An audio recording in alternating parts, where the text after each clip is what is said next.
हमारा विशेष बम्पर मतदान बंगाल तमिलनाडु में किस ओर रुझान, क्योंकि ये रुझान के मायने क्या है इसको समझना जरूरी है।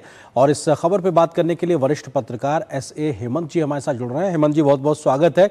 अब सवाल तो यही कि इस बार लगभग 85% के आसपास में तमिलनाडु में वोटिंग हुई है और 2021 की अगर बात की जाए तो ये लगभग 73% के आसपास थी। ये इतना बढ़ा हुआ वोट परसेंट, इसका मायने क्या है, किस ओर इशारा करता है ये?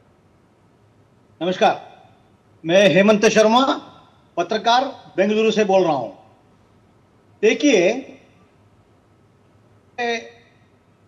सरकार को बचाने के लिए, सरकार को रिटेन करने के लिए इतनी बड़ी संख्या में आना बहुत मुश्किल है, अपने आप एक बहुत बड़ी बात है। लेकिन इतना ज्यादा वोटिंग हुआ है करके अगर समझना चाहिए। इसका मतलब है कि ये एंटी इनकम्बेंसी भी हो सकता है, क्योंकि एंटी इनकम्बेंसी को प्रो इनकम्बेंसी को बदलने के लिए जो चाहिए स्टालिन को, डीएमके को, आज तक तमिलनाडु में it was a bipolar polity. ये डीएमके को छोड़ के एआईडीएमके को छोड़ के डीएमके, ऐसा एक बाइपोलर पॉलिटी था। इस बार एक यूनिक पोजीशन ले लिया है कि टीवी के पार्टी विजय ने क्या करेगा? डीएमके का वोट काटेगा, नहीं काटेगा? अगर काटेगा तो कितना काटेगा?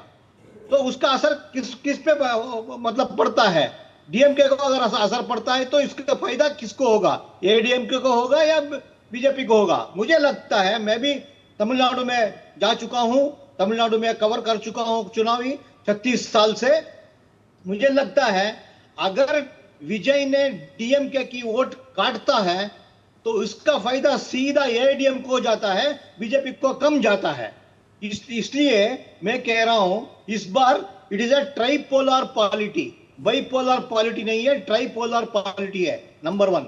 नंबर टू, देखिए, ये पॉजिटिव वोट मुझे मिलना चाहिए।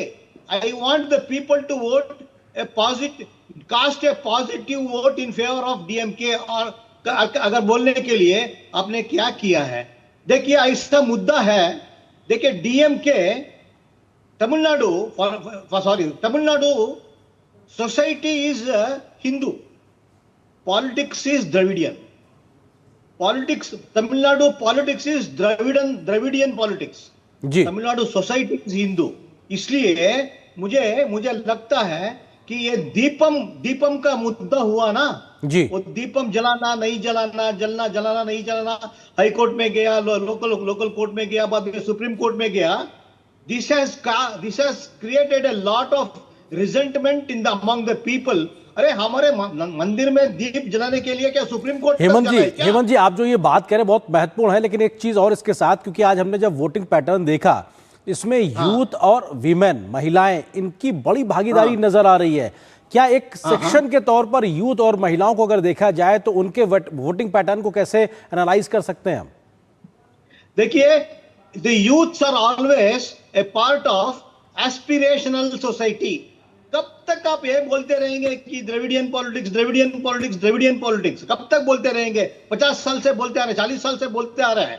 तो द यूथ वांट चेंज, परिवर्तन चाहते हैं। युवा जनता परिवर्तन चाहते हैं। इसलिए मुझे लगता है अगर वो परिवर्तन चाहने वाले युवा पीढ़ियां अगर टीवी के की तरफ या विजय की तरफ अगर चले जाते हैं तो डीएमके को बहुत नुकसान पड़ेगा। उसका सीधा असर, उसका पूरा बेनिफिट एआईडीएमके को मिलेगा। इसलिए मिलेगा कि एआईडीएमके का कैडर और पार्टी पूरे तमिलनाडु में फैले हुए हैं, बीजेपी उतना ज्यादा सशक्त नहीं है। बिल्कुल, आप जो बातें कह रहे हैं हेमंत जी बहुत महत्वपूर्ण है, क्योंकि किसी भी पक्ष में वोटिंग पैटर्न जाए, लेकिन कम से कम जनता ने इतनी बड़ी संख्या में बाहर निकल के जो वोट किया है वो एक क्लियर मैंडेट की ओर इशारा तो करता है। बहुत बहुत शुक्रिया हेमंत जी हमारे साथ जुड़ने के लिए, और तमिलनाडु का इस मैटर पे हम